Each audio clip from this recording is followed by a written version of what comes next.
There, friends. Tracey Bryant Stuckey here, your master NBPTS coach. Yes, I'm here today to say welcome to the group if you're brand new and you don't know who I am. And thank you to everybody out there in this group that makes it the most supportive, the most helpful, and a group where you feel comfortable asking questions and answering them. You're the best. I'm a little prejudiced over you. Today, I'm answering a question that I've been getting all week. Actually, I've been getting this all month. And most of this is coming from those of you who are just getting started and you don't exactly have a lot of clarity around the process.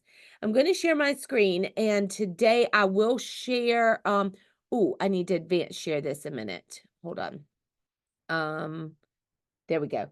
All right, you all are looking at two guides for component 3.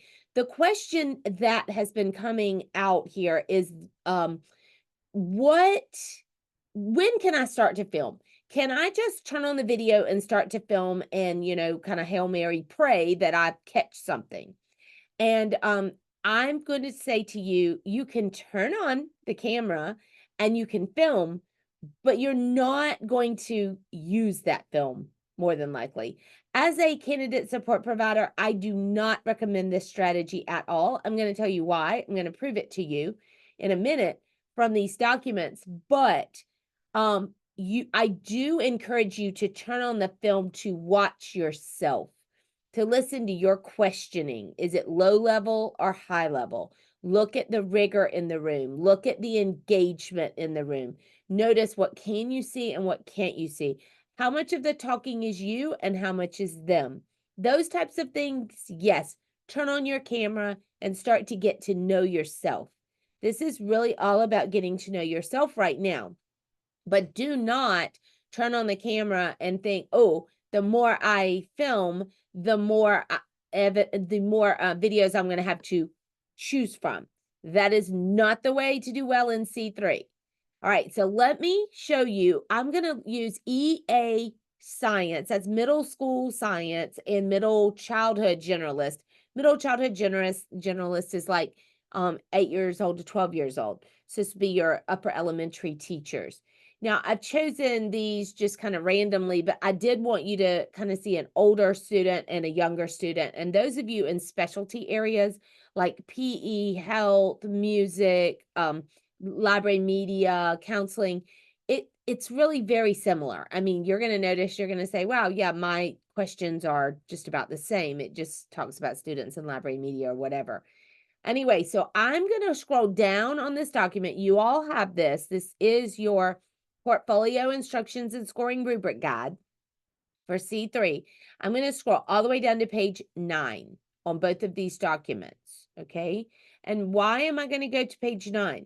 Well, on page 9, it tells us that these are the things we need to do to select a lesson.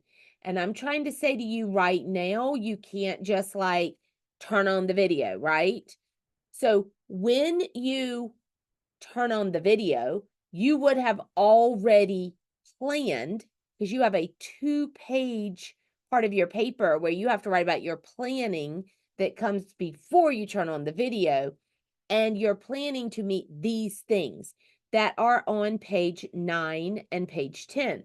So here for EA Science, look at what's going on with EA Science and then kind of compare it over here to what they want from MC Gen. All right, so they're very similar. Do you see this?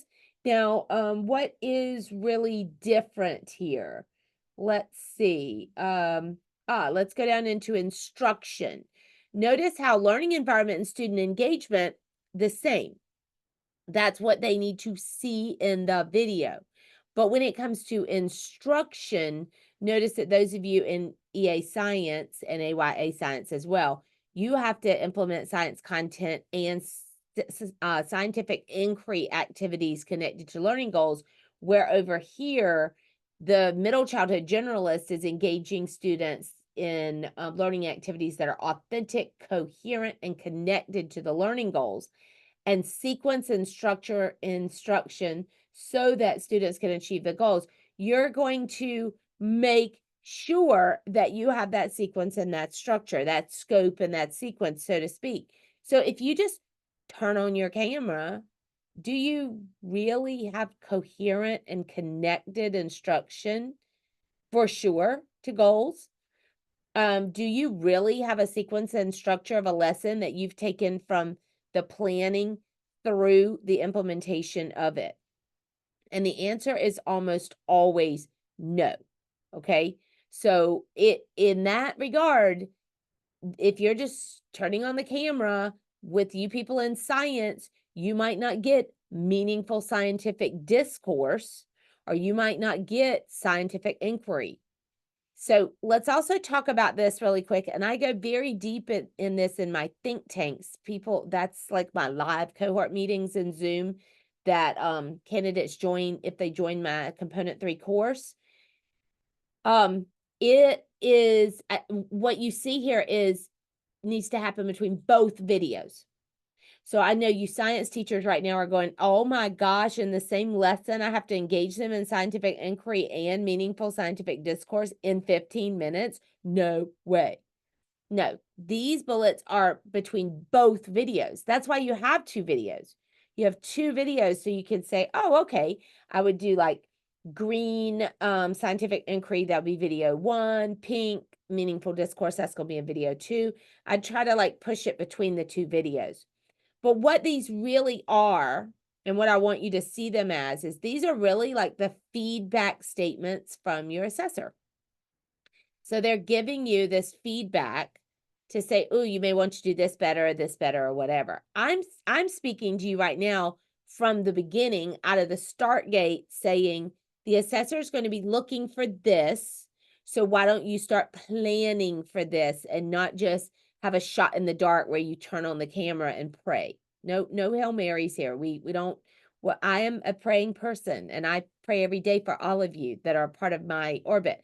But I'm not going to pray in this situation like just turn on the camera and hope you get something. Okay, so really look at bullets on 9 and 10. And then if we go all the way down to our rubric, which is at the end of this, and we're only looking at level 4. So there's science, and then we move over to MC Gen.